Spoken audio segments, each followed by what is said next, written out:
di ba nga yung mga nagkakasino? Pagtingin ko daming pera sa loob. Bundle.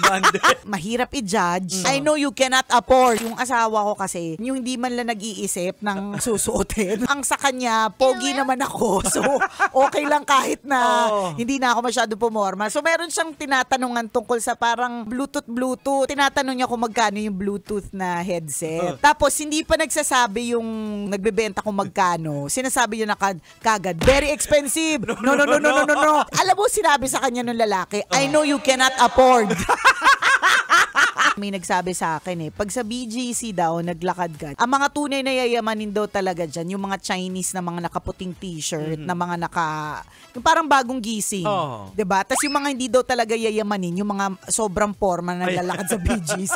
Yun naman ano lang kumbaga observation lang naman daw. Pero kung libawa talagang sadya maporma ka at mayaman ka, edi wow. Yun nga yung sinasabi ko, mahirap i-judge. Hindi mo masasabi, di ba nga yung mga nagkakasino? Hindi naman lahat yun yung parang mga mula ulo hanggang paa.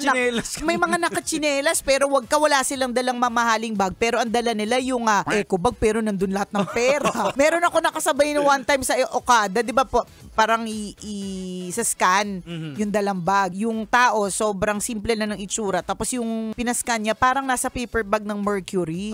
Pagtingin ko daming pera sa loob. Bundle. Samantalang ko arte-arte ng bag ko, kumikinang-kinang pa, walang laman. Sarap manood ng radyo, no? Ginawa mo na talagang bisyo ang panonood sa amin, no? Umabot ka na rito Huy! Kaya kung gusto mong tuloy-tuloy pa ang tawanan, Iyakan at kiligan, aba, i-like mo na ang video na ito. At mag-comment ka na rin sa Bisyo Hit mo na rin ang notification bell. para updated ka sa mga kaganapan namin dito sa Love Radio. kailangan pa bang i-memorize yan? Basic.